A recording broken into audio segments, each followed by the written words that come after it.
Hello guys, for today's vlog, isi-share ko sa inyo guys kung paano tayo mag-adjust ng menor ng ating motor. Ano ba yung senyales na mababa ang menor ng ating motor? Ayun guys, bali halimbawa pinaandar nyo yung motor nyo and then unti-unti siyang namamatay. Yun yung isa sa palatandaan na mababa ang menor ng ating motor. Disclaimer lang pala guys, bale hindi ako mekaniko, ang ibabahagi ko lang sa inyo guys ay base lamang sa aking experience and natutunan sa ibang mga rider, mga mekaniko na rin guys na gumagawa ng ating motor. So tara guys, papakita ko na sa inyo kung paano natin i-adjust ang menor ng ating motor. So una guys, tatanggalin muna natin yung pinakatakip. Yan. Gamit ang negative na screwdriver. So ayan, madumi na siya guys, oh. Yan. Ibig sabihin may mga grasa na dyan sa loob ng sa may bandang throttle body ng ating motor. Ito yung throttle body guys, ito. Yan, dito banda yung throttle body. Ayan, tinanggal ko yan and then saka natin siya lilinisan. Kung mayroon kayong W40, okay din. Pero kung wala, okay lang guys. Sprayan natin ng ganyan, no. Yan. And then saka natin siya susungkitin yung may tela. Lilinisin natin ng ganyan guys para matanggal yung mga grasa dyan sa loob. Yun.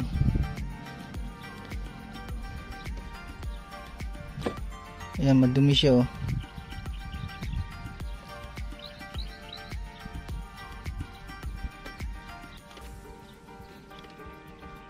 Yan. So ganyan lang kasimple guys, linisin lang natin ng ganyan. Tapos yung takip niya, linisin na rin natin. Yan, linisan natin. Hindi naman kailangang malinis na malinis yan, pero kung kaya nyong malinis, i-brush yan. Kung may time kayo, pwede naman. Wala na, parang maitim na talaga siya guys, kasi sa init siguro ng makina. Ayan, ibalik na natin. Ayan. Una guys, higpitan natin siya, pero wag nyo lang isasagad guys, baka malus thread kasi plastic lang yan. Then pagka pakiramdam nyo wala nang sasagad, ayun na yung dulo.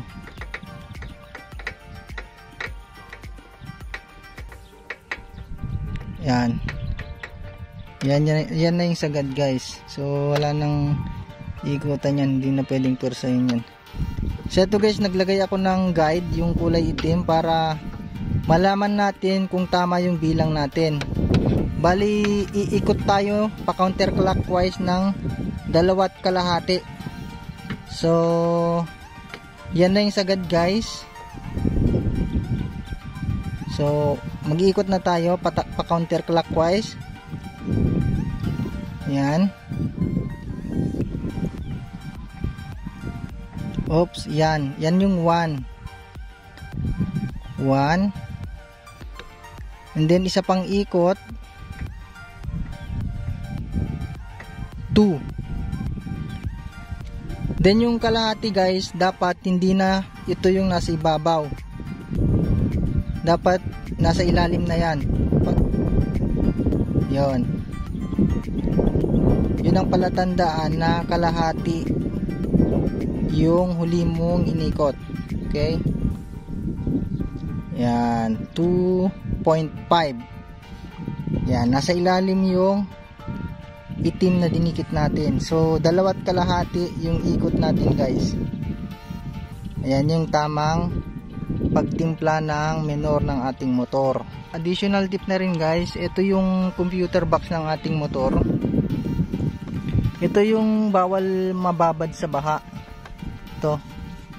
Okay lang na mabasayan ng basta hindi babad. Kasi ito yung buhay ng ating motor, isa sa mga buhay ng ating motor. And then sa susunod na vlog ko guys ay papakita ko naman sa inyo kung paano natin linisin tong throttle body. Ito. So ayun lang guys, and additional tip lang pala guys, halimbawa naka-tubeless na yung gulong nyo at expired na yung sealant na nilagay nyo guys, tapos natusukan kayo ng pako, huwag nyo siya basta-basta bunutin guys hanggat wala kayong nabibiling bagong sealant para refilan ulit guys. Dahil base sa experience ko guys, expired na yung sealant ko, tapos binunot ko yung pako na nakatusok, ayun, mayat maya nawalan na ako ng hangin kasi sumingaw din siya guys. Ayun lang guys, and thank you for watching, and please don't forget to subscribe. Bye bye.